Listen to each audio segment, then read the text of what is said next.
اعوذ باللہ من الشیطان الرجیم بسم اللہ الرحمن الرحیم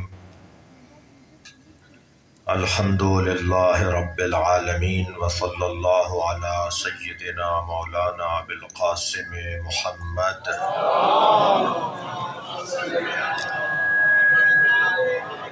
وآلہ الطیبین الطاہرین المعصومین الذين قال الله إنما يريد الله ليذهب عنكم الرجس أهل البيت ويطهركم تطهيرا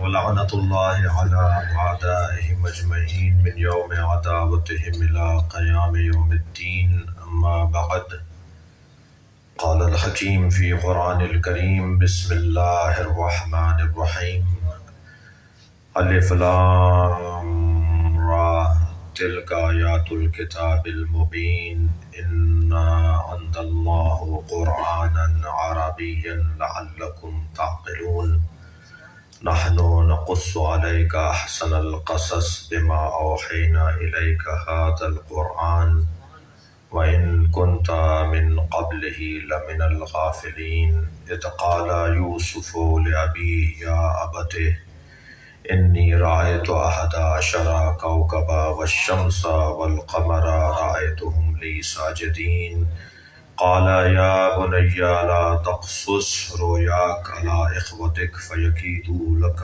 كَيْدًا إِنَّ الشَّيْطَانَ لِلْإِنسَانِ عَدُوٌّ مُّبِينٌ صلوات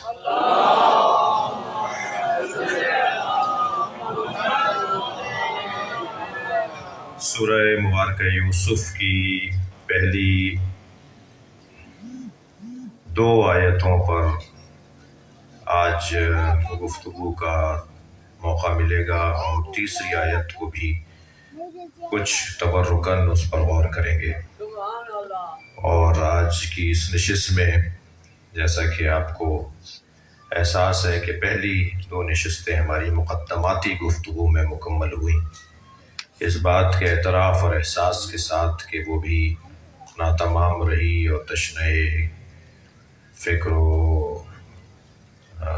تعقل اور تدبر کے اعتبار سے وہ ناتمام تھی، اور اس بات کا اقرار اور احساس کہ ہماری کم علمی، کم وقت کی قلت، اور اس بات کا احساس کہ ہمیں اختصار سے بھی کام لینا ہے مگر ناانصافی سے بھی محفوظ رہنا ہے، اس لیے بہت ساری چیزیں رہ بھی گئیں، لیکن کوشش کریں گے کہ جلدی جلدی آگے بڑھیں۔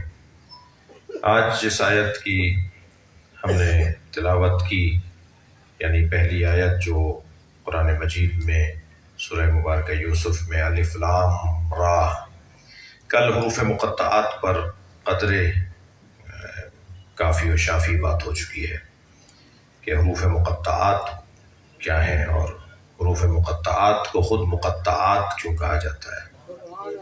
ایک تو اس وجہ سے کہ انہیں قطع قطع کر کے پڑھا جاتا ہے، الف لام را ایک ساتھ لکھا ہوا ہے مگر ہم اسے معاذ اللہ معافی چاہتا ہوں الر نہیں پڑھتے، بلکہ اسے الف لام را توڑ توڑ کے پڑھتے ہیں۔ لکھا ہوا الف لام میم ہے سورہ بقرہ کے آغاز میں، مگر ہم اسے علم نہیں پڑھتے، اسے ہم الف لام میم پڑھتے ہیں، اس لیے کیونکہ اسے منقطع قطع کر کے پڑھتے ہیں، اس لیے اسے حروف مقطعات قطع کی جمع اور مقطعات کہا جاتا ہے۔ اور ایک سبب یہ کہ فہم بشر اس سے منقطع ہے، سمجھ نہیں سکتے، اس لیے اسے ان حروف کو حروف مقطعات کہا جاتا ہے۔ یہ گفتگو اور اس سے زیادہ تفصیلی گفتگو کل ہو چکی، لیکن اس کے بعد الف لام را کے فوراً بعد، اچھا یہ آپ کے ذہن میں ہے کہ الف لام را وقف جائز، اس کے بعد آیت مکمل ہو رہی ہے تلک آیات الکتاب المبین۔ تلک، ذالک، ہوا، ھذا، یہ اشاروں کے لیے استعمال ہوتا ہے۔ قرآن مجید عربی زبان میں نازل ہوئی ہے، یہ کتاب عربی زبان میں ہے، ابھی اس کے بعد والی آیت اسی بات کی طرف ہماری رہنمائی کرے گی۔ یہ جو تلکا کہہ کر اللہ نے بات کی ہے، تلک آیات الکتاب المبین، ھذا القرآن یہدی للتی احی اقوم، یا مثلاً کہا جائے کہ ذالک الذی، مثلاً کہا جائے آئے تلک آیات الکتاب، تلک ھذا ذاکا ذالکا ہوا ھذا، یہ جو الفاظ استعمال ہو رہے ہیں یہ عظمت کے لیے بیان ہو رہے ہیں۔ جہاں جہاں قرآن مجید کے لیے یہ الفاظ استعمال ہوئے ہیں اس کی عظمت کا بیان ہے، اس کی رفعت کا بیان ہے، اس کی بلندی اور اس کی تعظیم کے لیے یہ الفاظ استعمال ہوئے ہیں۔ اگر آپ کے آمادہ ہیں، سماعتیں میرے ساتھ ہیں تو ایک جملہ کہوں۔ قرآن مجید اگر یہ کہے ان ھذا القرآن یہدی للتی ہی اقوم، یہ وہ قرآن ہے کہ جو ہدایت پہنچاتا ہے اور تقویت اور مضبوطی عطا کرتا ہے۔ ھذا اگر قرآن میں سمجھ میں آ جائے گا تو غدیر میں بھی ھذا سمجھ میں آ جائے گا۔ یہ جو اشارہ ہے نا ھذا کا، یہ عظمت بیان کے لیے بھی ہے اور مشارعون الیہ کی عظمت کے بیان کے لیے بھی، جس کی طرف اشارہ ہو رہا ہے۔ اور اشارہ کر کے دیکھیے، اشارے کا ایک اپنا کام ہے، اسی لیے مولا علی نے تو اللہ کے بارے میں اشارے کو منع کیا ہے، کیونکہ جب اشارہ کر دیا جاتا ہے، مولا فرماتے ہیں اللہ کی طرف اشارہ نہیں ہو سکتا، اس لیے کہ جب آپ اشارہ کر دیں گے تو اشارے میں اسے محدود کر رہے ہیں۔ تو کسی کے لیے محدود کرنا عظمت ہے اور کسی کے لیے محدود کرنا مذمت ہے۔ یعنی اللہ کے لیے جب آپ اشارے میں بات کریں گے تو اللہ کو گویا محدود کر دیں گے اور یہ اللہ کی شایع نشان نہیں ہے۔ لیکن اگر کہیں اور اشارہ نہیں ہوگا تو پھر کوئی اور شامل ہو جائے گا، لہذا اشارہ ضروری ہے۔ کہیں اشارہ تعظیم ہے تو کہیں اشارہ جو ہے وہ توہین ہے۔ تو اللہ کے بارے میں مولا فرماتے ہیں کہ لا ند ولا ضد ولا اشارۃ، اللہ کے لیے کوئی اشارہ نہیں ہے، اللہ کے لیے کوئی ند اور حد اور ضد نہیں ہے، اس کا کسی سے کوئی مقایسہ ہی نہیں ہے۔ یہاں قرآن مجید میں اللہ نے تلک آیات الکتاب المبین، یہ وہ آیات ہیں جو کتاب روشن میں موجود ہیں، روشن اور واضح کتاب کے اندر موجود آیات، عظمت کا بیان ہے، محضر قرآن کی طرف اور قرآن کی حاضری کی طرف رہنمائی ہے۔ میں خطیب جب کبھی آپ کے سامنے بیان کرتے وقت یہ کہتا ہوں کہ قرآن کی آیت پیش کر رہا ہوں تو یہ توہین قرآن ہے۔ روا ربی میں اور محاورتاً اور رائج الفاظ ہیں، اس لیے کہہ دیا جاتا ہے کہ میں قرآن کی آیت پیش کر رہا ہوں، مگر نہ اس مقام کے معاف کی جگہ آپ ہیں کہ آپ کی خدمت میں آیت پیش کی جائے، اور نہ ہی مجھے یہ حیثیت حاصل ہے، نہ ہی مجھے کوئی اختیار حاصل ہے کہ میں آیتیں آپ کے سامنے پیش کروں، لیکن ہم محاورتاً کہہ دیتے ہیں۔ شاید مفہوم یہی ہوتا ہے کہ ہم سب آیت کی خدمت میں پیش ہو رہے ہیں، ہم سب آیت کی خدمت میں حاضر ہو رہے ہیں، ہم سب معصوم کے کلام کی خدمت میں حاضر ہو رہے ہیں۔ تو جب اشارہ کیا جا رہا ہوتا ہے تو گویا اس کی خدمت میں حاضری کا عنوان ہے کہ یہ ہم حاضر ہو رہے ہیں، یہ جب اشارہ کریں گے یہ کون صاحب ہیں، یہ تو ہم ان کی خدمت میں حاضر ہو رہے ہیں۔ تو یہاں تل کا یا ھذا کا اشارہ، یہ یا ذالکا، الف لام میم ذالک الکتاب، یہ حضوری کے لیے ہیں، حاضری کے اشارے ہیں۔ پھر ارشاد ہو رہا ہے کہ یہ کتاب مبین ہے، یہ روشن کتاب ہے، یہ واضح کتاب ہے، یہ بولتی ہوئی کتاب ہے، مبین۔ ایک لفظ استعمال ہوا ہے بیان، اور تعرف الاشیاء باضدادها، اشیاء کو ان کی ضدوں سے پہچانا جاتا ہے۔ بیان محتاج کلام نہیں ہے، قرآن کو بیان کہہ کر اللہ نے یاد کیا ہے، کبھی مبین کہہ کر یاد کیا ہے۔ ھذا بیان للناس موعظۃ للمتقین، یہ بیان ہے لوگوں کے لیے، جو واعظ ہے صاحبان تقویٰ کے لیے۔ بیان لوگوں کے لیے ہے، واعظ متقین کے لیے۔ تھوڑی سی اور توجہ چاہوں گا، اسی قرآن میں اللہ نے ارشاد فرمایا الف لام میم ذالک الکتاب لا ریب فیہ ھدی للمتقین، اسی قرآن میں ارشاد فرمایا ھدی للناس۔ سب کے ہاتھ موبائل ہیں، آج کل سافٹ ویئر کے اندر قرآن آ جاتا ہے، آپ ابھی ڈاؤن لوڈ کیجئے اور پھر ان دونوں آیتوں کو ڈھونڈ لیجئے۔ قرآن میں ہدی للناس بھی ہے، قرآن میں ہدی للمتقین بھی ہے۔ اللہ سے سوال یہ ہے کہ یا اللہ یہ متقین کی ہدایت کے لیے ہے یا عام لوگوں کی ہدایت کے لیے؟ اگر یہ عام لوگوں کی ہدایت کے لیے تو پھر ایک اور جگہ متقین کی ہدایت کا کیوں پیغام دیا گیا ہے؟ اور اگر یہ متقین کی ہدایت کے لیے تو عوام کی ہدایت کا پیغام کیوں دیا گیا ہے؟ عجب نہیں، اس کا جواب یہ آئے، اور یقیناً جواب یہ تفسیر کے اندر لکھا ہوا ہے کہ یہ ہے لوگوں کے لیے لیکن استفادہ اس سے صاحبان تقویٰ کرتے ہے، سب کے لیے ہے، عمومی ہے۔ ہذا بیان للناس ہے، موعظہ ہے متقین کے لیے، بیان سب کے لیے ہے، مگر اس سے جو فائدہ اٹھا پائیں گے وہ صاحبان تقویٰ اٹھا پائیں گے۔ جس طرح دسترخوان پر آپ تشریف فرما ہو اور آپ اپنے مہمان سے کہیں کہ حضور یہ تناول فرمائیے، حضور اس طرف بھی توجہ کیجئے گا، یہ بھی ذرا دیکھیے گا خوش ذائقہ ہے، اس سے بھی ذرا اپنا دہن جو ہے وہ خوش ذائقہ فرمائیے، ذرا یہ اس کی طرف بھی میل فرمائیے، یہ اچھے اچھے الفاظ آپ بول کے، لیکن اگر ادھر سے آواز آئے کہ میں یہ نہیں کھا سکتا اس لیے کہ شوگر ہے، میں یہ نہیں کھا سکوں گا بلڈ پریشر ہائی ہو جائے گا، تو کھانوں میں کوئی عیب نہیں ہے، بیمار یہ مہمان ہے۔ قرآن تو سب کی ہدایت کے لیے آیا تھا، فائدہ وہ اٹھاتا ہے جو صاحب تقویٰ ہوتا ہے۔ مل کر صلوات ہدیہ کر دیں محمد وآلہ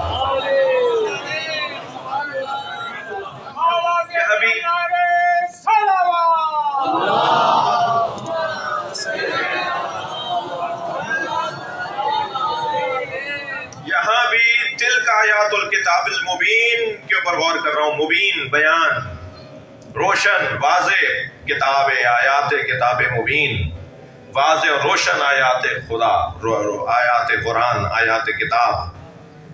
قرآن کا سب سے بڑا کمال اگر ہم گنتی گنیں گے تو ان بڑے کمالات میں ایک کمال اس کا بیان ہونا ہے، یعنی اس کا مبین ہونا ہے، یعنی اس کا روشن ہونا ہے، یعنی اس میں کوئی الجھن نہیں ہے۔ قرآن شعر ہے، قرآن نثر ہے، تو پھر کیا ہے؟ میں بار بار اپنے بائیں بازو کے لوگوں کو دیکھ رہا ہوں، قرآن صلوات پڑھ رہا محمد،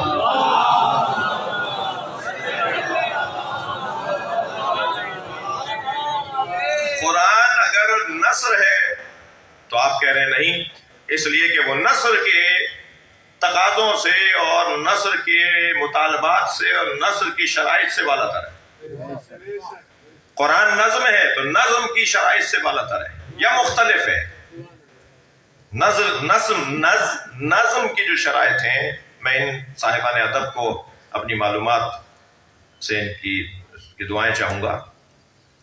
نظم کا ایک تقاضا یہ ہے کہ نظم مقفع اور مسجع ہونا چاہیے، مخیل اور موزون ہونی چاہیے۔ نظم جو ہے وہ خیالات میں جتنی گہرائی ہوگی اتنا ہی نظم اچھی ہوگی، اور خیالات جتنے گہرے ہوتے چلے جاتے ہیں اتنے حقیقت سے دور ہوتے چلے جاتے ہیں، اور حقیقت سے دوری کا دوسرا نام جھوٹ ہے۔ لہذا ایک عرب ادیب کہتا ہے کہ احسن الشعراء من کذبہ، سب سے بڑا شاعر وہ ہے جو شاعری میں جھوٹ بولتا ہو۔ بھئی میں تو مجھے تعریف تو کرنے دیجیے نا، میں مذہبی شاعری کی بات نہیں کر رہا جو حقیقت پر مشتمل ہوتی ہے، میں شاعری کی بات کر رہا ہوں۔ یا رب، اب دیکھیے جھوٹ، دیکھیے سعدی شیرازی کا، یا رب چه چشم ایست محبت کے من ازان، یک قطرے آپ خوردم و دریا گریستم۔ اے اللہ یہ محبت کیسا چشمہ ہے کہ میں نے اس چشمے سے ایک قطرہ پیا اور دریا دریا آنسو بہائے۔ کتنا اچھا بولا ہے جھوٹ، مگر یہی جسے جھوٹ ہم کہہ رہے ہیں یہ کنایا ہے، استعارہ ہے، تلمیح ہے، فصاحت ہے، بلاغت ہے، یہی حسن ہے کلام کا۔ جی یہ شاعری نہیں ہے جسے قرآن کہتے ہیں، اس لیے کہ یہ حقیقت ہے۔ الحمدللہ رب العالمین، اس سے بڑھ کر کوئی حقیقت ہے؟ الرحمن الرحیم، اس سے بڑھ کے کوئی حقیقت ہے؟ مالک یوم، ردھم ہے یا نہیں؟ وزن پایا جا رہا ہے یا نہیں؟ الفاظ مقفع ہیں یا نہیں، قافیہ کے ساتھ ہیں یا نہیں الفاظ؟ آپ اسی سورہ مبارکہ یوسف کو لے لیجئے، پہلی آیت مبین پہ ختم ہو رہی ہے، دوسری آیت غافلین پہ ختم ہو رہی ہے، تیسری آیت ساجدین پہ ختم ہو رہی ہے، چوتھی آیت عدو مبین پہ ختم ہو رہی ہے۔ کافی ہے یا نہیں؟ تلوات پڑھنے ذرا محمد والے۔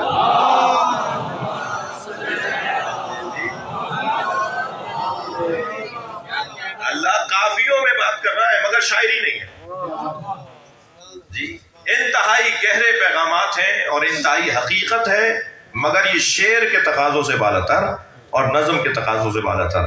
میں دعا لینے کے لیے ایک جملہ کہوں گا، جو شاعری کے تقاضوں سے بالاتر ہو اور نظم کے تقاضوں، نثر کے تقاضوں سے بالاتر ہو، اسی کو اعجاز اور معجزہ کہا جاتا ہے۔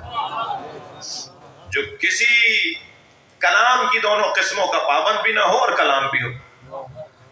کلام کی تیسری قسم ہی نہیں ہے، یہ نظم ہے، یہ نثر ہے، جو میں بھی بول رہا ہوں یہ نثر ہے۔ اس سے پہلے جناب امیر تکلم نے کلام پڑھا، یہ نظم تھا، یہ نظم میں کلام تھا اور یہ نثر میں کلام ہے۔ تیسری قسم کیا ہے؟ تیسری قسم جو تمام تر تقاضوں سے اور تمام تر قید و بندوں سے، شرط و شرائط سے بالاتر اور بلند تر ہو، بالاتر ہو، وہ کلام الہی ہے۔ لہذا یہ بیان ہے، روشن بات ہے، واضح بات ہے، اور بیان کلام کا محتاج نہیں، لفظوں کا محتاج نہیں۔ بعض اوقات بول کر بیان دیا جاتا ہے اور کبھی خاموش رہ کر بیان دیا جاتا ہے، ہمیشہ بولنے سے بیان نہیں ہوتا۔ ہم نے ایسے ایسے خطیب دیکھے ہیں جو خاموش رہے مگر ان سے اچھا بول پائے جو بول رہے تھے۔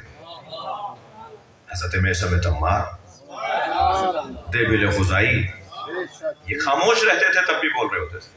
ائمہ اہل بیت سب سے بڑی مثال، یہ خاموش رہتے تھے تب بھی بولتے تھے۔ بیان کا تعلق الفاظ سے لازمی نہیں ہے کہ ہو، یعنی بیان الفاظ سے کا محتاج ہو جائے، یہ ضروری نہیں ہے، اس لیے کہ بیان کی ضد ہے ابہام۔ دقت ابہام یعنی جہاں پر بات روشن نہ ہو، بات واضح نہ ہو، اسے ابہام کہا جاتا ہے۔ موقف، انداز، نظریہ واضح نہ ہو، اسے ابہام کہا جاتا ہے۔ اور ابہام بہیمہ کے خاندان کا لفظ ہے، اور بہیمہ جانور کو کہتے ہیں، بہیمۃ الانعام، یعنی جس کی زندگی میں ابہام پایا جائے وہ حیوان ہے۔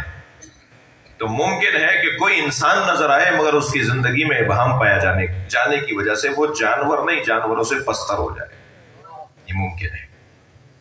یہ بیان ہے، اس سے زیادہ روشن وما علینا الا البلاغ المبین، واضح طور پر پہنچا دیا۔ قرآن نے خود کو، یعنی اللہ نے اپنے کلام کو بیان، مبین جی اور ان الفاظ سے یاد کیا، اور انہی آیات میں ایک آیت کل شیء احصیناہ فی امام مبین، یعنی قرآن کو بھی مبین کہا ہے اور امام بھی کوئی ہے جو مبین ہے، کوئی وجود ظاہری بھی ہے جو مبین ہے۔ میں لفظ بدلوں کہ کچھ ہیں جو بولتے ہوئے قرآن ہے اور کچھ ہیں جو خاموش قرآن۔ جو خاموش قرآن ہے وہ کاغذوں اور صفحات میں اترا ہوا ہے، اور جو بولتے ہوئے قرآن ہے وہ پیکروں میں ڈلے ہوئے ہیں۔ میں اور لفظ بہتر کروں کہ اللہ جب اپنے علم کو کاغذ پر اتارتا ہے تو اسے قرآن نام دیتا ہے، پیکر میں ڈھالتا ہے تو محمد نام دیتا ہے۔ یہ چلتا پھرتا اللہ کا کلام ہے جسے محمد اور علی کہا جاتا ہے۔ صلوات پڑھیں گے محمد و آلہ محمد۔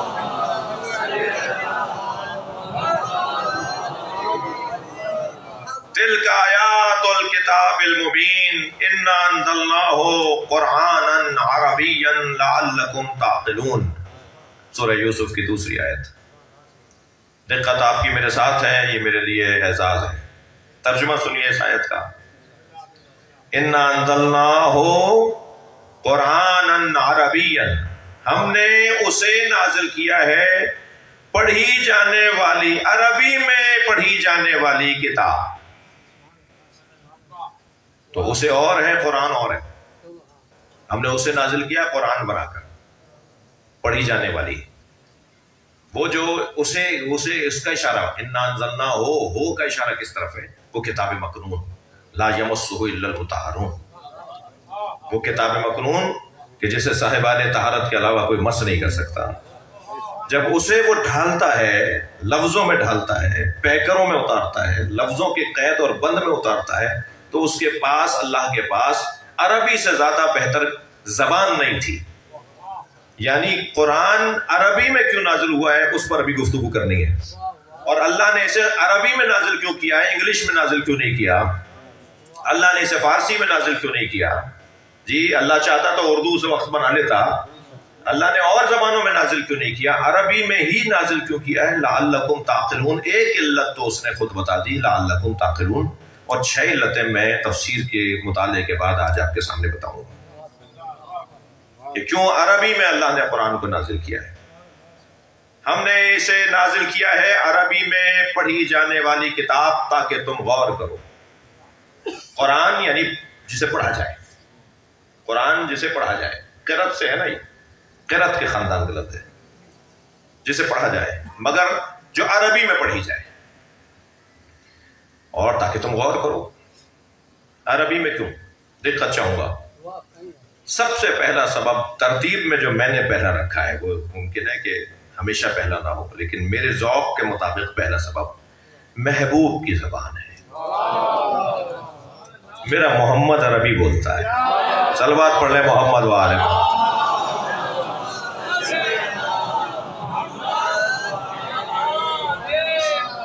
بہتر صلوات ہدیہ کریں نبی کی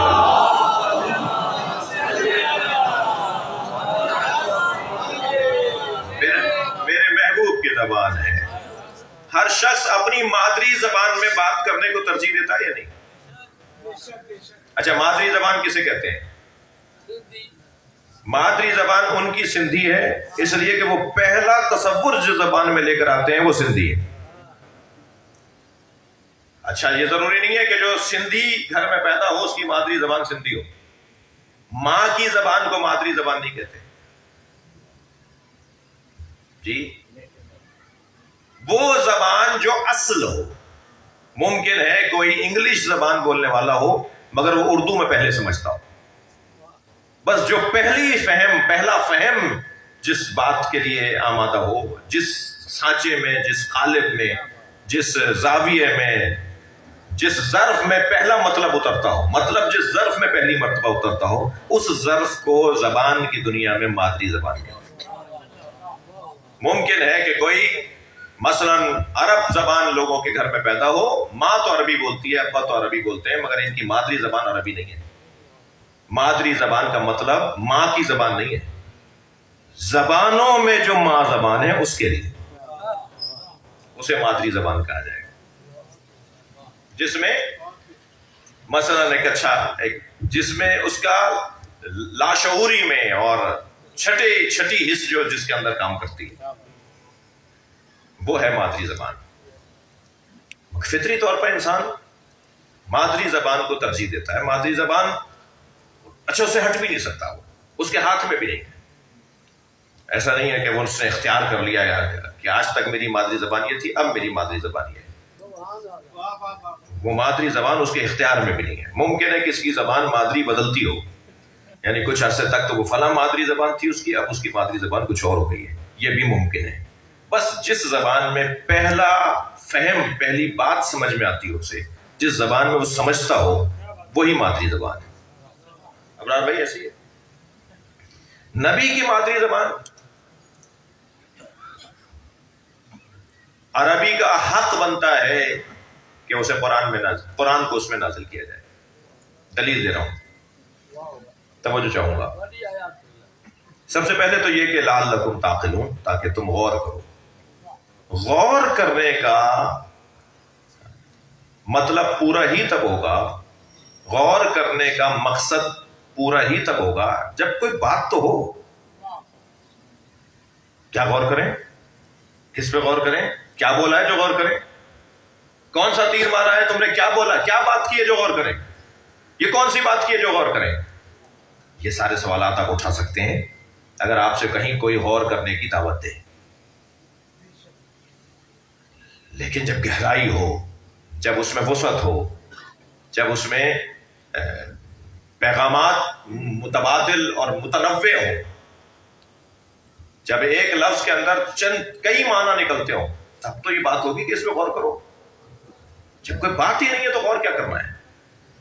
عربی زبان میں کیونکہ ایک لفظ کئی معنی میں استعمال ہوتا ہے، لفظ ایک ہے، ظاہر ایک ہے، مثلا عین غین والا عین لے لیجیے آپ، اس کے کوئی 12 معنی تو لغت نے لکھے ہیں۔ جیسے جیسے اس کا استعمال بدلتا چلا جائے گا، ایسے ایسے اس کا مطلب بدلتا چلا جائے گا۔ اس کو آپ وہاں سے اٹھا کے کہیں اور جملے میں رکھ دیں تو مطلب کچھ اور ہو جائے گا۔ تو قرآن نے پہلی علت تو بیان کر دی کیونکہ اس زبان میں غور کرنے کے موقع زیادہ ہیں، اس زبان میں تدبر کرنے کا موقع زیادہ ہے، اس لیے لعلکم تعقلون، تاکہ تم زیادہ غور کرو۔ ہم نے اسے قرآن عربیہ، ہم نے عربی میں پڑھی جانے والی کتاب بنایا ہے، ایک علت۔ اچھا، یہ آپ کے ذہن میں رہے کہ محاورتاً بھی عرب القرآن، عرب الکلام، یعنی جب کلام واضح ہو جاتا تھا تو شاعر حضرات یا ادیب حضرات آواز لگاتے تھے عرب الکلام، اب بات واضح ہوئی ہے۔ عربی یعنی واضح ہو جانا کسی چیز کا، روشن ہو جانا کسی چیز کا۔ دوسری علت لے لیجئے، بلکہ تیسری علت، اگر قرآن کو عربی زبان میں نازل نہ کیا گیا ہوتا تو عرب قوم ہدایت سے محروم ہو جاتی۔ یہ دوسری زبان کو زبان مانتے ہی نہیں ہے۔ جب یہ دوسری زبان کو زبان مانتے ہی نہیں ہے تو پھر قیمتی زمینیں ہاتھ سے چلی جاتی ہیں۔ قیمتی زمینوں پر آباد ہیں عرب، اہم ترین محل وقوع ہے سمندری اعتبار سے اور زمینی اعتبار سے عرب دنیا کا محل وقوع۔ ایک بہت بڑا طبقہ جو مالی اعتبار سے، سماجی اعتبار سے، انسانی اعتبار سے، سیاسی اعتبار سے ان کے ہاتھ میں ہے، وہ ہدایت سے محروم ہو جاتے ہیں۔ یہ علت میں نے نہیں تراشی ہے، یہ علت بزرگوں نے بیان کی ہے۔ ایک بہت بڑا طبقہ ہدایت سے محروم ہو جاتا ہے اس لیے کہ یہ دوسری زبان کو زبان مانتے ہی نہیں ہے۔ اس لیے ایک جگہ آیا وَلَوْ جَعَلْنَاهُ قُرْآنًا عَجَمِيًّا، اگر ہم نے قرآن کو عجمی زبان میں نازل کر دیا ہوتا لَقَالُوا لَوْلَا فُصِّلَتْ آيَاتُهُ أَعْجَمِيٌّ وَعَرَبِيٌّ، تو یہ کہتے کہ اس کی آیتیں واضح کیوں نہیں ہیں؟ عجمی میں بات کر رہا ہے، عربوں سے، عربوں کو سنانا چاہتا ہے، یعنی یہ بولتے ہیں۔ پھر قرآن ہی کہہ رہا ہے اس بات کو سورہ فصلت کے اندر کہ اگر ہم نے اسے قرآن سے عربی سے ہٹ کر اس کو نازل کر دیا ہوتا تو یہ کہتے ہیں کیا بات ہو رہی ہے، بات ہی واضح نہیں ہے، کیا بول رہے ہیں یہ؟ عجمیوں کو عرب گونگا بولتے ہیں، یعنی گونگے جو اپنی زبان میں بات کرتے ہیں، گونگا گونگے کی تو سمجھ لیتا ہے، یہ کہتے ہیں گونگا گونگے کی سمجھے گا، ہم اس کی نہیں سمجھیں گے۔ جی میں تاریخ بتا رہا ہوں۔ لہذا اگر عربی میں نازل نہ کیا گیا ہوتا تو ایک بہت بڑا طبقہ، ایک بڑی زمینیں، ایک دو زمینیں نہیں، سینکڑوں زمینیں ہیں، سینکڑوں ممالک ہیں، چھوٹے بڑے ملا کر علاقے ہیں جو اس ہدایت کے نظام سے محروم ہو جاتے، عرب قوم ہدایت سے محروم ہو جاتی۔ اور پھر اللہ کا فطری نظام یہ ہے کہ وَمَا أَرْسَلْنَا مِن رَسُولٍ إِلَّا بِلِسَانِ قَوْمِهِ، کسی نبی کو اللہ نے نہیں بھیجا مگر بھیجا ہے تو اس اپنی قوم کی زبان میں انہیں بھیجا ہے۔ تو اب یہاں اعتراض ہو سکتا ہے کہ پھر دین تو عربوں کا دین ہے، یہ قرآن تو عربوں کی کتاب ہے، نبی تو عربوں کے لیے تھے، ہم تو، ہماری کوئی حیثیت ہی نہیں ہے، ہم تو ہے ہی نہیں کچھ۔ تو اس کے لیے پھر قرآن نے خود جواب دے دیا وَمَا أَرْسَلْنَاكَ إِلَّا رَحْمَةً لِلْعَالَمِينَ، نہیں ایسا نہیں ہے، دل چھوٹا نہیں کرو، میں نے جسے بھیجا ہے وہ عالمین کے لیے رسول بنا کے بھیجا ہے، اسے عالمین کے لیے رحمت بنا کر بھیجا ہے۔ پھر ایک اور آیت میں فرمایا وَمَا أَرْسَلْنَاكَ إِلَّا كَافَّةً لِلنَّاسِ بَشِيرًا وَنَذِيرًا، اور ہم نے حبیب تمہیں بھیجا ہی نہیں ہے مگر لوگوں کے لیے کافی بنا کر بھیجا ہے۔ اور یہ آیت ختم رسول پر بھی دلیل ہے، تمہیں لوگوں کے لیے کافی بنا، تمہارے بعد اب کسی کی ضرورت نہیں ہے۔ وَمَا أَرْسَلْنَاكَ إِلَّا، ایک آیت وہ ہے جس کے اندر ارشاد ہوا جہاں ارشاد ہوا وَمَا مُحَمَّدٌ أَبَا أَحَدٍ مِّن رِجَالِكُمْ وَلَٰكِنَّ رَسُولَ اللَّهِ وَخَاتَمُ النَّبِيِّينَ، خاتم کا لفظ ہے، اور ایک ہی آیت بھی ختم نبوت پہ دلیل ہے۔ وما ارسلناک الا کافۃ للناس، ہم نے نہیں بھیجا مگر بھیجا ہے تو لوگوں کے لیے آپ کو کافی بنا کے بھیجا ہے۔ جب رسول اللہ ہمارے نبی، آخری نبی، سب کے لیے کافی بنا کر، انسانوں کے لیے کافی اور وافی بنا کر بھیجے گئے تو اب ان کے علاوہ کسی نبی کی ضرورت ہی نہیں۔ تو اللہ نے پھر یہ تسلی بھی دی کہ نہیں، یہ نہیں سمجھنا، ہاں وہ ضرورت تھی کہ کیونکہ نبی کی زبان عربی ہے، نبی کو جہاں میں اتار رہا ہوں، بھیج رہا ہوں، وہ عربی بولتے ہیں، تو اس قوم کی زبان میں نے ضرور بھیجا ہے، مگر صرف ان کے لیے نہیں بھیجا، میں نے تو عالمین کے لیے بھیجا ہے۔ یہ قرآن نے ہی اس شبہ کا ازالہ کیا ہے۔ چوتھا سبب وہ یہ کہ توہین رسالت اور انکار رسالت اور مخالفت نبی مکرم کے سامنے آتی ہے اگر عربی میں قرآن نہ ہوتا۔ یہ جب عربی میں نازل ہوا ہے تب ان کا حال یہ ہے، اگر عربی میں نازل نہیں ہوا ہوتا تو ان کا کیا حال ہوتا۔ اس سے زیادہ میڈیا دیکھ رہا ہے، صلوات پڑھ لیں محمد۔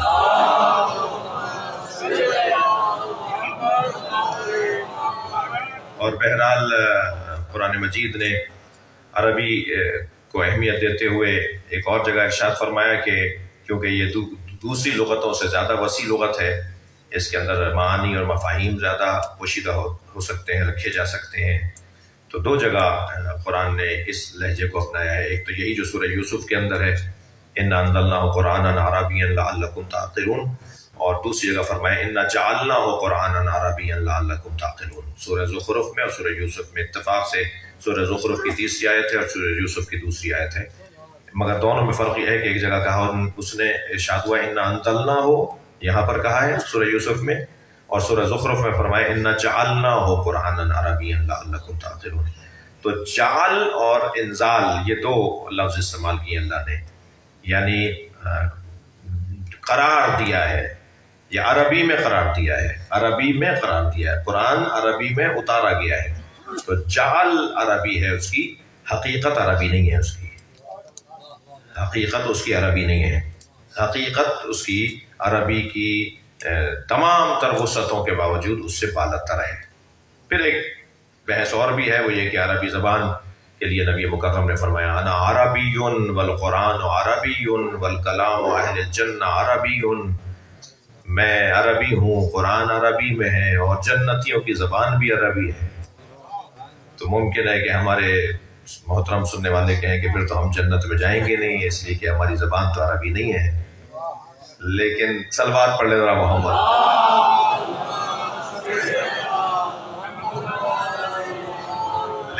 صرف اشارتاً عرض کروں گا، بات مجھ پر تو روشن ہے، اللہ کرے میرے بیان میں بھی روشنی آ جائے، وہ یہ کہ توجہ چاہوں گا کہ انسان کے جو اعضاء بدنی ہے نا، وہ اس کے قلب کے محتاج ہیں، اور قلب اسے نہیں کہتے جو جس سے خون جس میں آ رہا ہے اور جا رہا ہے، یہ فواد کا جو لفظ استعمال ہوا ہے، قلب کا جو لفظ استعمال ہوا ہے نا، تو جتنے بھی ہمارے مدرکات ہیں، محسوسات ہیں، ہماری آنکھیں ہیں، ہمارے ہاتھ پیر ہیں، ہمارے اعضاء بدن ہیں، جو ہم درک کرنے والے جتنے ذرائع ہیں ہمارے پاس، یہ سب محتاج ہیں قلب کے۔ اور قلب جو ہے وہ ایک ایسی کیفیت اور ایک ایسے عنوان کو کہا جاتا ہے کہ جس کا بیان سوائے اس مملکت بدنیہ کے کوئی اور نہیں سمجھ سکتا۔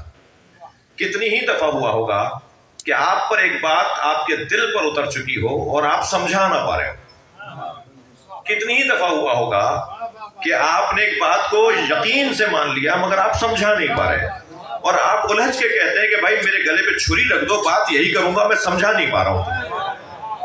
وہ جو کیفیت ہے نا، وہ جو قلب کی کیفیت ہے، وہ جو مرکز ادراکات کی کیفیت ہے، وہ ہے جو سمجھنے والی جگہ ہے، جو درک کرنے والی جگہ ہے، جو مرکز ہے مدرکات کا اور محسوسات کا، اور یہ درک کرنے والی جگہ ہے۔ یہ جب الجھنوں سے باہر نکلے گی تو اسے وہی بات سمجھ میں آنے لگے گی جو بات سمجھنے کی ہے۔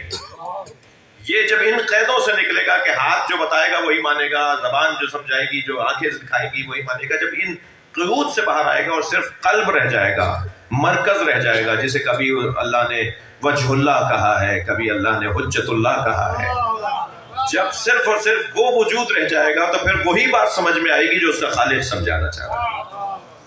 اللہ کرے میری بات منتقل ہوئی ہو. عزیزان گرامی، انزال یہاں پر انا انزلنا ہو کہا ہے اللہ نے. یہ قرآن توجہ چاہوں گا، تجافی نہیں ہوا ہے، تجلی ہوا ہے. یہ بارش کی طرح نہیں گرا ہے، یہ نور کی طرح ہے. جیسے بارش کے قطرات گرتے ہیں نا، کبھی آپ کو اس سے برا بھی لگتا ہے، اس کا منہ پر پڑنا، سر پہ پڑنا، لیکن نور کا اترنا برا نہیں لگتا. یہ انزال قرآن اور نزول قرآن یہ تجلی کی صورت میں ہے، یہ تجافی کی صورت میں نہیں ہے. آیت آگے بڑھ رہی ہے اور ہماری رہنمائی کر رہی ہے. نحنو، توجہ، نقص علیک احسن القصص بما اوحینا الیک ھذا القرآن وَإِن كُنْتَ مِن قَبْلِهِ لَمِنَ الْغَافِلِينَ. ہم نے تمہارے اوپر اے میرے رسول بہترین قصے کو نازل کیا. ھذا القرآن، اس قرآن کی صورت میں. وَإِن كُنْتَ مِن قَبْلِهِ غَافِلِينَ، اگرچہ تم اس سے پہلے، اب جو لفظ ہے میں مجبور ہوں کہ اس کو ویسے ہی بولوں، لیکن جب تفسیر میں جائیں گے تو بات روشن ہوگی.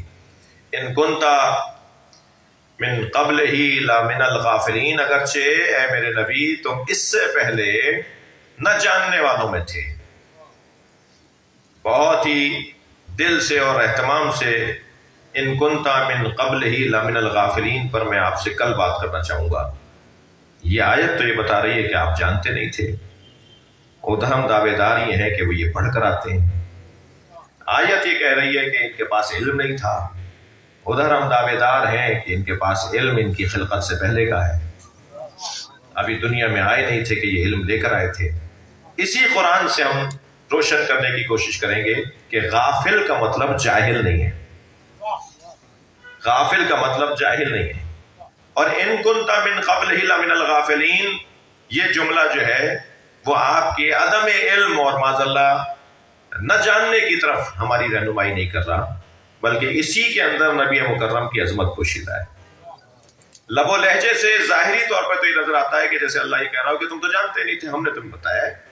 تو ایک اعتبار سے کہ ہاں، علم ذات اور ذاتی علم اگر کسی کا ہے تو وہ اللہ کا ہے، اور اللہ کے علاوہ نبی مکرم اور اہل بیت کا جو علم ہے وہ عطائی علم ہے، یعنی اللہ عطا کرنے والا ہے. تو اس سے ہمیں کوئی انکار نہیں ہے کہ ان کا حصولی علم ہے جو اللہ ہی نے عطا کرتا ہے، یا عطائی علم ہے جو اللہ ہی نے عطا کرتا ہے، وہبی علم ہے جو اللہ ان کو موہبت فرماتا ہے، اور اللہ کا علم ذاتی ہے. لہٰذا یہ اس بات کی طرف اشارہ ہے جس کے لیے ہم کل انشاءاللہ بات کریں گے. آج جو تھوڑی دیر اور آپ سے میں سہارا چاہوں گا وہ یہ ہے کہ نحن نقص علیک احسن القصص، ہم نے آپ کو بہترین قصہ بتایا ہے. سورہ یوسف، اس احسن القصص کل ہم بات کر چکے، اس کے ناموں میں سے ایک نام جو ہے حسن القصص ہے. یہ واقعہ قصہ کہتے کسے ہیں؟ ایک سلوات پڑھیں ذرا محمد والے.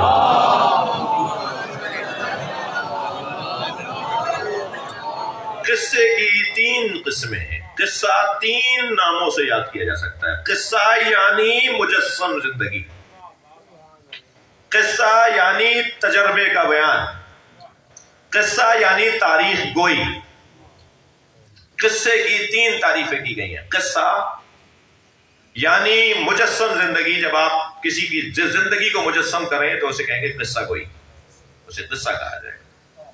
تجربات کے بیان کو قصہ، تاریخ گوئی کو قصہ. مولا ارشاد فرماتے ہیں بیٹا حسن، تم نے، جب مولا نے فرمایا نا امام حسن نے، بابا مجھے نصیحت فرمائے، تو فرمایا تم نے جس سے نصیحت مانگی ہے، نصیحت اس کے علاوہ کوئی کرنے کے قابل بھی نہیں. اپنے لیے مولا نے جو فرمایا بابا مجھے کچھ نصیحت فرمایا تم نے جس سے نصیحت مانگی ہے اس کے علاوہ کوئی نصیحت کرنے کے قابل بھی نہیں. اس لیے اب جملہ سنے مولا علی کا، اس لیے کہ بیٹا گزشتہ اقوام کے حالات سے میں ایسا آشنا ہوں جیسے میں نے ان کے ساتھ زندگی گزاری. گزشتہ اقوام کے حالات سے میں ایسا آشنا ہوں کہ گویا میں نے ان کے ساتھ زندگی گزاری. میں تمہیں تمام انبیاء کے واقعات ایسے بتاؤں گا جیسے میں ان کے ساتھ تھا.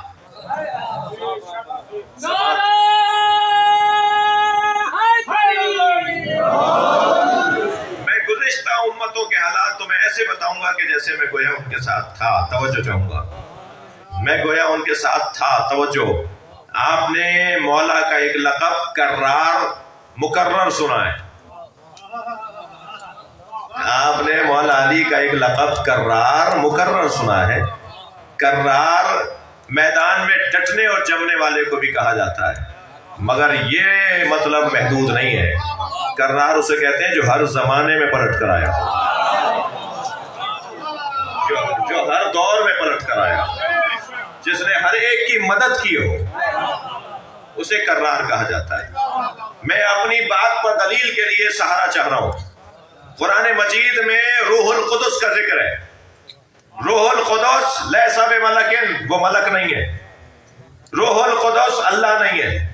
روح القدس ملک نہیں ہے. جبریل امی ہوا ملکن، ملک ہے. تو وہ روح القدس کون ہے کہ ایدنا ہوئے روح القدس، ہم نے نبیوں کی مدد روح القدس کے ذریعے کی.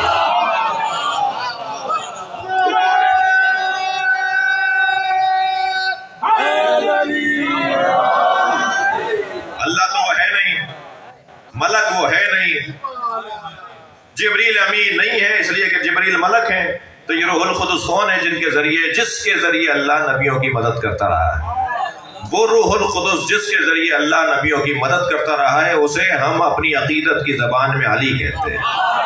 صلوات پڑھیں محمد و آل محمد.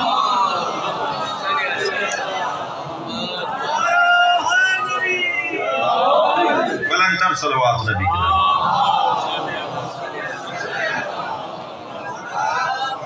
مجھے محمد و آل محمد علیہ السلام آواز بلند نعرہ صلوات.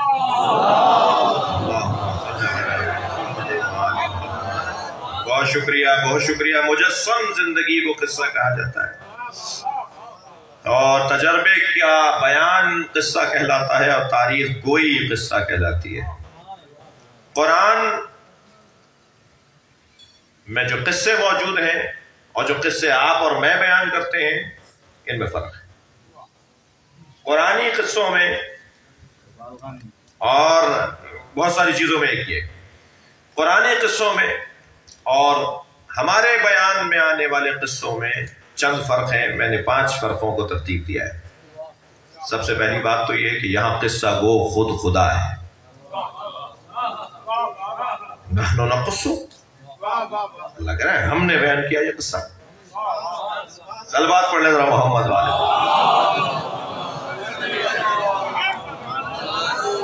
چیلنج ہے، تحدی ہے، اس کے اندر ایک پیغام ہے، اس میں ایک روب ہے، ایک جلال ہے. یہاں قصہ گو خود اللہ ہے. عجیب ہے. اب آپ کا ذوق اور آپ مجھے آمادہ کر رہے ہیں کہ تھوڑا سا میں اور گہرائی میں جاؤں. وہ علم القرآن ہے مگر اسے معلم نہیں بولا جائے. توجہ. یفتیکم فیہن، وہ خواتین کے بارے میں فتویٰ دیتا ہے مگر اسے مفتی نہیں بولا جائے. قرآن پڑھا ہے میں نے بھی. یفتیکم فیہن، وہ تمہیں خواتین کے بارے میں فتویٰ دے گا مگر اسے مفتی نہیں بولا جائے گا. توجہ، عجیب بات ہے. وہ قصہ گو ہے مگر اسے قصہ گو نہیں کہا جائے گا. وہ اس سے بالا تر ہے. وہ فتویٰ دیتا ہے مگر مفتی نہیں ہے. وہ قرآن پڑھاتا ہے مگر معلم نہیں ہے. وہ جسے پڑھاتا ہے اسے اس نے معلم بنایا. اس لیے کہ جب اس نے کہا علم القرآن تو یعلمہم الکتاب اور الحکمہ، نبی کو بولا ہے. علم القرآن وہ ہے مگر معلم نبی ہے. شایان شان پروردگار نہیں ہے کہ کہا جائے، مگر وہ کہہ رہے ہیں نحن نقص علیک احسن القصص. میں تمہیں قصہ بیان کرنے کے لیے، میں تمہیں یہ قصہ سنا رہا ہوں. اے میرے حبیب، میں نے تمہیں یہ قصہ سنایا ہے. تو کیونکہ اور قصوں میں اور اس قصے میں اور قصوں میں اور اللہ کے بیان کردہ قصوں میں ایک موٹا فرق یہ ہے کہ اللہ خود یہاں قصہ گو ہے، اور جس کے اوپر قصہ بیان کر رہا ہے امت غلط فہمی کا شکار نہ ہو کہ وہ یہ سمجھے کہ جسے قصہ سنایا جا رہا ہے اسے قصے کا پتہ نہیں تھا. وَإِذْ قَالَ رَبُّكَ لِلْمَلَائِكَةِ إِنِّي جَاعِلٌ فِي الْأَرْضِ خَلِيفَةً اے میرے نبی یاد کرو جب تمہارے رب نے فرشتوں سے کہا، تو یاد تو اسے کروایا جاتا ہے جو موقع پہ حاضر ہو۔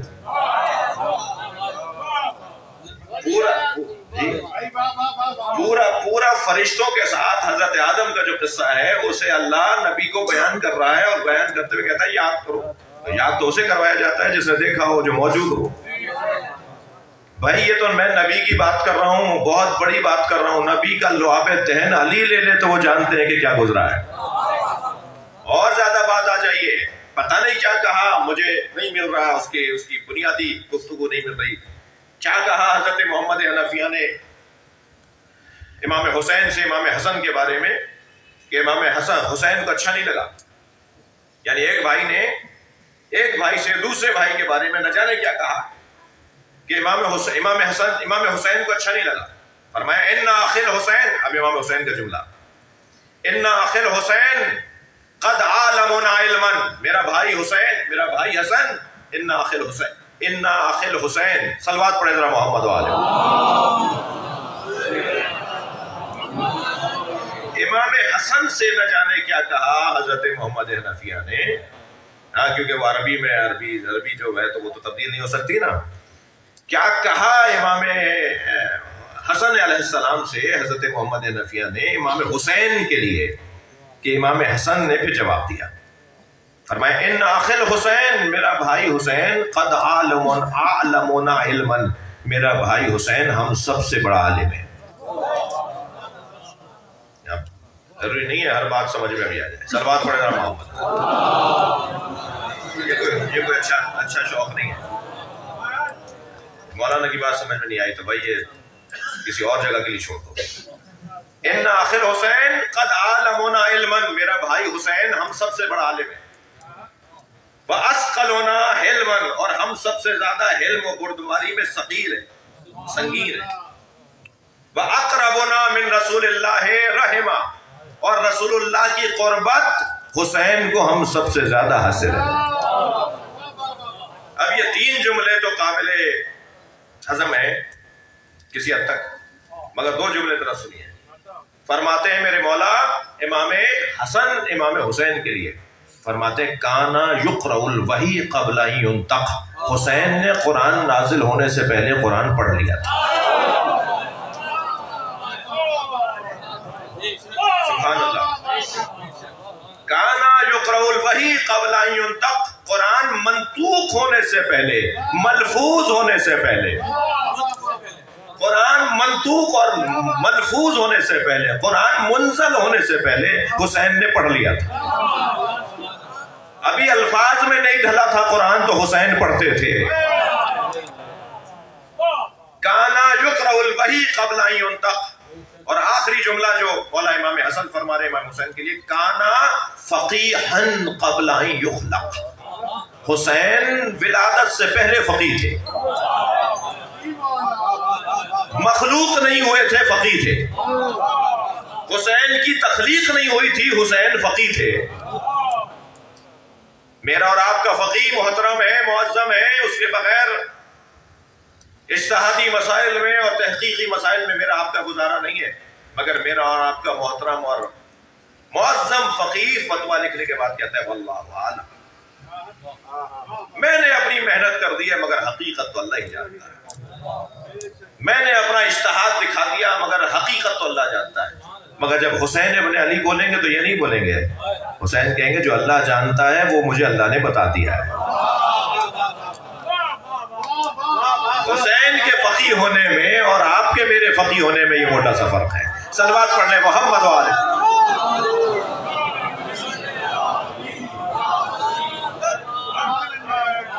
بھائی یہ خون جگر کے مضامین ہیں۔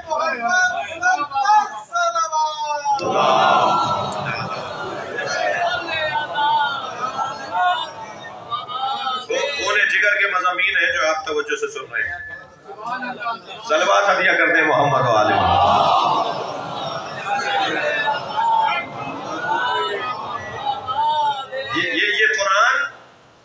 یہ قرآن جو ملفوظ اور منطوق ہے اور منزل ہے، یہ قرآن ڈھلا ہے عربی کے اندر۔ یہ عربی میں ڈھلا اس لیے کہ یہ میری اور آپ کی ہماری ضرورت تھی۔ اس سے بہتر زبان نہیں تھی جس میں گہرائی زیادہ ہو، جس میں وسعت زیادہ ہو۔ یہ قصہ ہے، اور اس قصے کے اور عام قصوں کے اندر ایک موٹا سا فرق یہ بھی ہے کہ دوسرے قصے تفریح کے لیے ہوتے ہیں، یہاں مقصدیت ہے، یہ لذتوں کے لیے بیان نہیں ہوگا بلکہ مقصدیت کے ساتھ۔ لہذا ارشاد ہوا نقص علیک، ایک اور جگہ پر نقص علیک من انباء الرسل، اے میرے حبیب ہم تم پر واقعات کو نازل کریں گے جو نبیوں کی خبریں ہیں، نبیوں سے متعلق ہیں، ما نثبت بہ فؤادک، تاکہ دل مضبوط ہو۔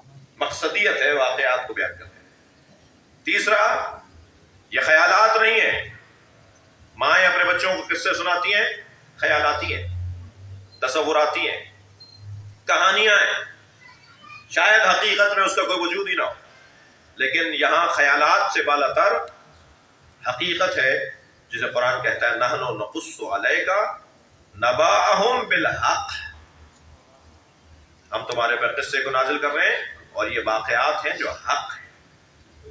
چوتھا سبب، چوتھا فرق، معاف کیجیے گا، چوتھا فرق یہ عبرت ہے، سیکھنے کی چیزیں، درس ہے اس کے اندر۔ لہذا ارشاد ہوا لقد کان فی قصصہم عبرۃ، یہ ساری آیتیں پڑھو، اور ہم نے ان قصوں کے اندر عبرتوں کو رکھا ہے۔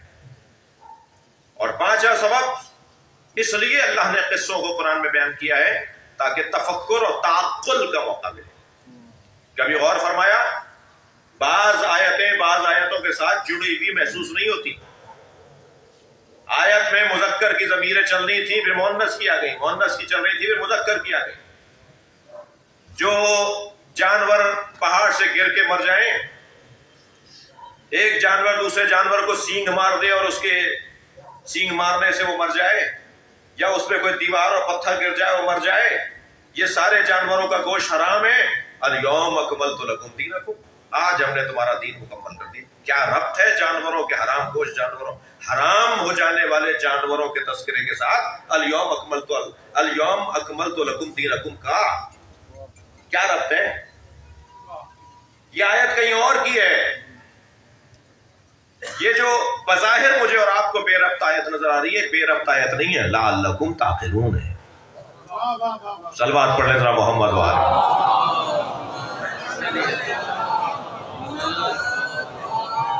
زیادہ تر حادثات موٹر وے پر ہوتے ہیں یا شہروں میں ہوتے ہیں؟ موٹر وے کے حادثات کا تو پھر بچنے کی امید ہی نہیں ہے۔ کیوں؟ اس لیے کہ تیز رفتار گاڑی اور ایک اسپیڈ سے چلنے والی گاڑی، جہاں اسپیڈ بریکر نہیں ہوتے، جہاں موڑ نہیں ہوتے، جہاں پیچ و خم نہیں ہوتے، وہاں حادثات زیادہ ہوتے ہیں۔ اللہ نے قرآن مجید میں جگہ جگہ ہمیں روکا ہے، رکو، غور کرو۔ آیات کو اس انداز سے رکھنے کے لیے جو فلسفہ ہے وہ یہ ہے تاکہ غور کر سکو، جلدی جلدی نہیں گزرو۔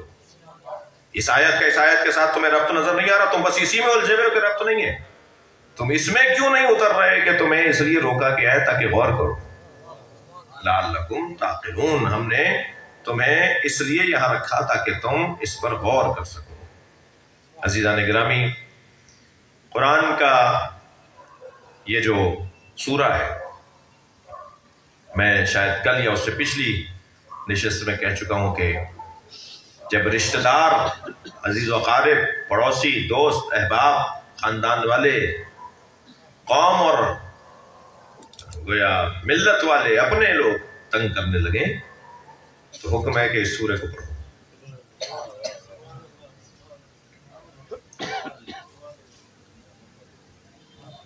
اور تسلی ہوگی کہ میں کون ہوں جب حضرت یوسف کے ساتھ ہی ہوا۔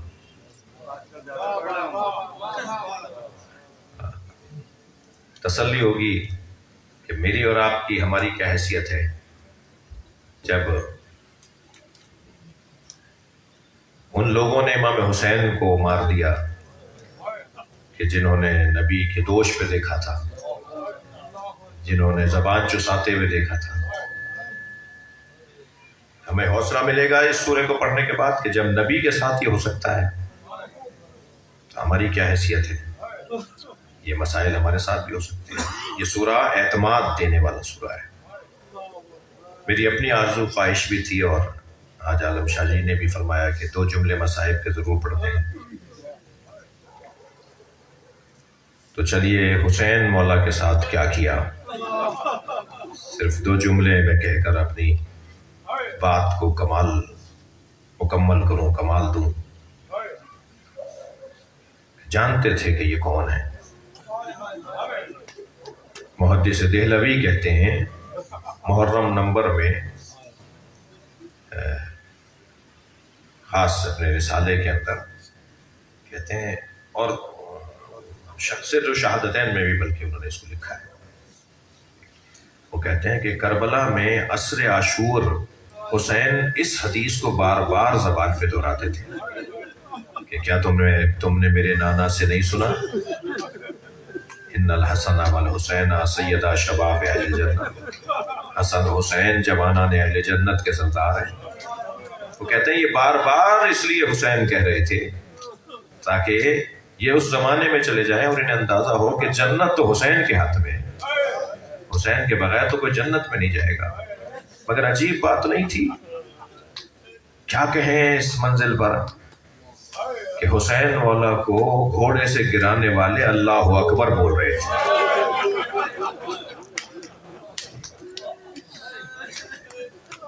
عزاداروں، میرے ماں باپ، آبا و اجداد، ہماری نسلیں قربان امام حسین کی جوتیوں پر۔ اگر ہمارا کوئی بزرگ گر رہا ہو تو ہم آگے بڑھ کے سہارا دیتے ہیں، حتیٰ ہم نہ بھی جانتے ہوں کہ یہ کون ہے، مگر کوئی گرے تو اسے بڑھ کر سہارا دیتے ہیں اور پوچھتے ہیں کہ آپ کو چوٹ تو نہیں لگی، آپ کو کیا ہوا؟ کربلا کے میدان میں حسین گر گئے، کسی نے بڑھ کے سہارا نہیں دیا۔ وہ بظاہر جسے بے زبان، جسے جانور، جسے گھوڑا بولتے ہیں، اس نے اپنے گھٹنے ٹیک دیے تھے کہ حسین کو تکلیف کم سے کم ہو، اور بہت دیر تک امام حسین کے گرد چکر کاٹتا رہا کہ سپاہیوں کو نزدیک نہ آنے دے۔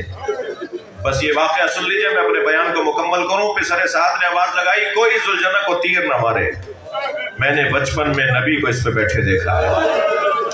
اللہ اکبر، اسے پکڑ کر لے آؤ، میں تبرک کے طور پر اپنے پاس رکھوں گا۔ سپاہی گئے ذوالجنہ کو پکڑنے کے لیے، اس نے جو قریب آتا تھا انہیں زخمی کرنا شروع کیا، زخمی کرتا تھا۔ کہتے ہیں 80 سپاہیوں کو ذوالجنہ نے زخمی کیا۔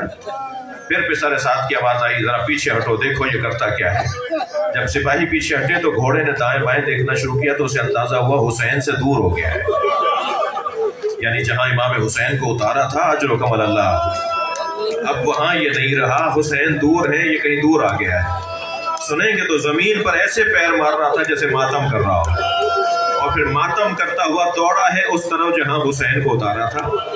مگر رونے والوں، ذوالجنہ کو دیر ہو گئی تھی، حسین کے گلے پہ چاقو چھری چل چکی تھی، میرے مولا کا گلا بریدہ ہو چکا تھا، امام کی رگوں سے خون نکل رہا تھا۔ اس نے اپنی پیشانی کو امام حسین کے خون سے رنگین کیا۔ بس آخری جملہ، اور زمین کربلا پر ایسے پیر مار رہا تھا جیسے اسے ذبح کیا جا رہا ہو۔ آپ نے بہت سنا ہوگا کہ بیٹیوں کو باپ سے محبت ہوتی ہے، اور باپ بھی بیٹیوں سے ذرا زیادہ پیار کا اظہار کرتے ہیں۔ میں نے کربلا کے مقتل میں دیکھا ہے، ذوالجنہ خبر شہادت پہنچانے آیا تو ڈھونڈ رہا تھا کہ سکینہ کہاں ہے، اور اسی خیمے پہ جا کے کھڑا ہوا جس خیمے میں سکینہ تھی۔ بی بی خیمے سے باہر آئی، بابا کے گھوڑے کی گردن میں ہاتھ ڈالا رکھا، اور پھر ایک ہی جملہ کہا، یا جواد و ابی حل سقیا ابی ام قتل اچھانا، اے میرے بابا کے باوفا گھوڑے، مجھے بس اتنا بتا دے پانی پلا کر مارا؟ میرا بابا پیاسا بہت تھا، یا میرے بابا کو پیاسا مار دیا؟ اللہ لعنت اللہ علی قوم الظالمین۔ یا اللہ ہماری اس عبادت کو قبول فرما، اور مومین مغفورین کے درجات کو بلند فرما، امام زمانہ کے ظہور میں تعجیل فرما۔ التماس ہے ایک سورہ فاتحہ، 3 مرتبہ سورہ اخلاص۔ مولانا سید محمد عون نقوی، سید جعفر علی رضوی، سید نجم الاسلام رضوی، سید نجم الحسن رضوی، سید بشیر حسین رضوی، سید ظہیر حسین رضوی، سید امیر حسن رضوی، سید نثار حسین، سیدہ ملیکہ خاتون، سیدہ صالحہ لبنہ تقوی، سیدہ عابدہ بیگم تقوی، سیدہ مرد النساء، سیدہ زمرد النساء، سیدہ ام فروا، سیدہ ہاشمی بیگم، شاہبانو غلام حسین، تحسین فاطمہ، سید علی حسن زیدی، آپ کے مرحومین رحم اللہ من۔ الفاتحہ۔ الرحمن الرحيم مالك يوم الدين اهدنا الصراط المستقيم صراط الذين أنعمت عليهم غير المغضوب عليهم. بسم الله الرحمن الرحيم. الله لم يلد ولم يولد ولم يكن له كفوا أحد. بسم الله الرحمن الرحيم. الله لم يلد ولم يولد ولم يكن له كفوا أحد. اللهم صل على محمد وعلى محمد وعلى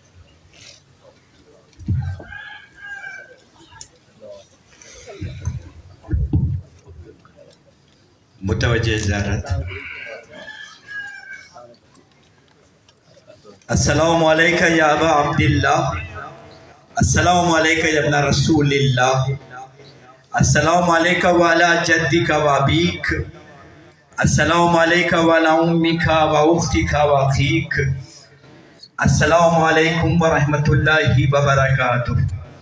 السلام علیکہ یا غریب الغرباء، السلام علیکہ یا معین الضعفاء والفقراء، السلام علیکہ یا شمس الشموس، السلام علیکہ یا انیس النفوس، السلام علیکہ ایہا المدفون بارض طوس، السلام علیکہ یا سلطان العرب والعجم، السلام علیکہ یا علی موسیٰ الرضا الراضی والقدر والقضاء ورحمۃ اللہ وبرکاتہ.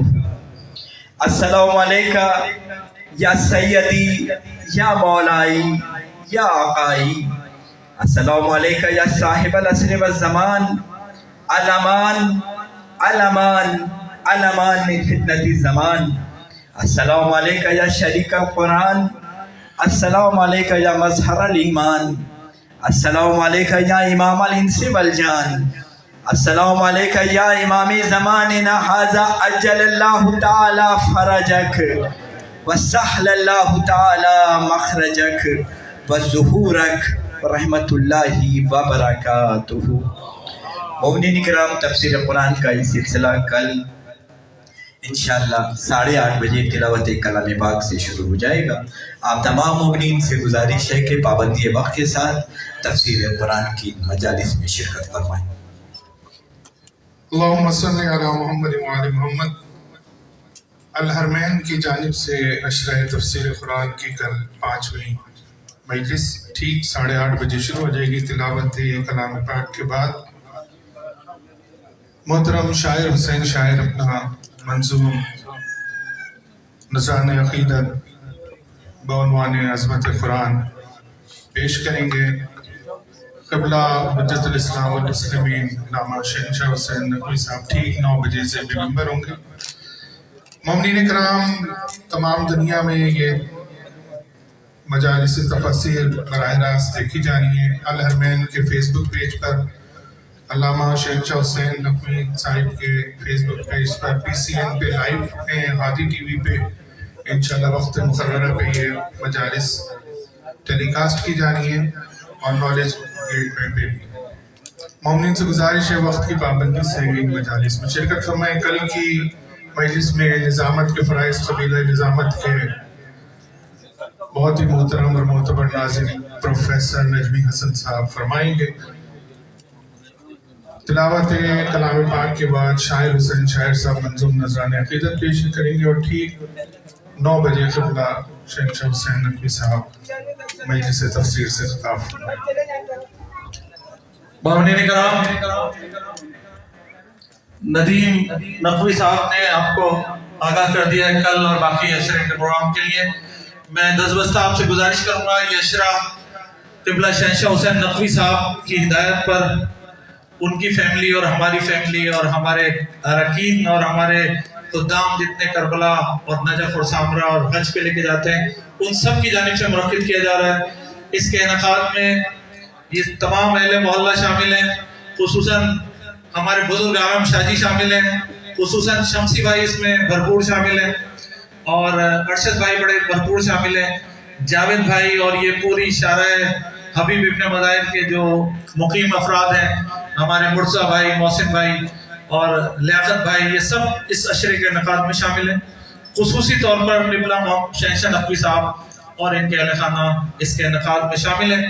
ضرورت محسوس کی گئی کہ رمضان کے دنوں میں کچھ ایسا انتظام کیا جائے کہ لوگ اپنے وقت کو قرآن اور قرآن حکیم سے قریب لے جائیں.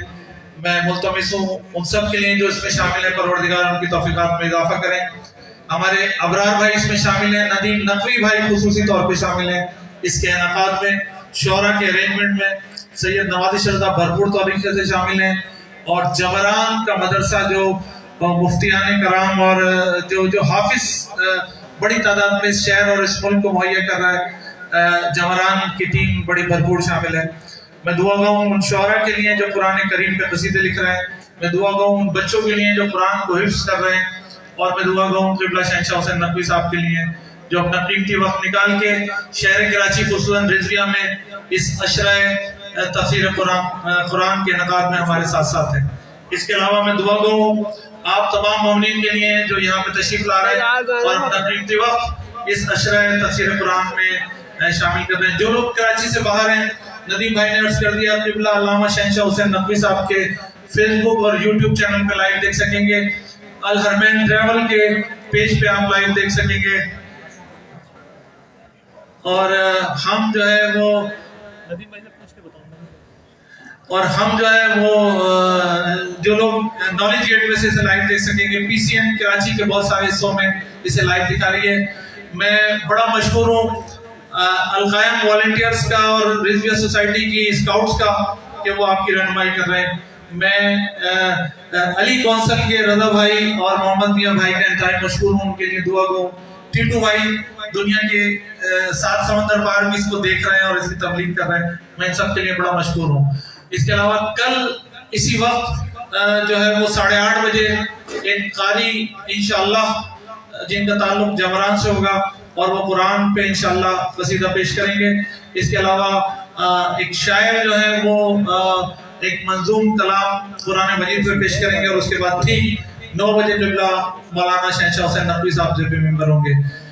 ہمارا قبیلہ ندامت جو ہے نظامت، وہ اس کے سربراہ ندیم بھائی شاعروں کے نام ہمیں مہیا کرتے رہیں گے، اور ایک شاعر جو ہے وہ انشاءاللہ کل ندیم بھائی اعلان کریں گے کہ کل ایک پاکستان کے معروف شاعر پھر قصیدہ پڑھیں گے قرآن پہ، اور اس کے بعد انشاءاللہ قبلہ مولانا شہنشاہ حسین نقوی صاحب قرآن کی بقیہ آیات سورہ یوسف سے متعلق ان پہ انشاءاللہ تفسیر بیان کریں گے. آپ سب سے پابندی وقت کے ساتھ شرکت کی سزا ہے.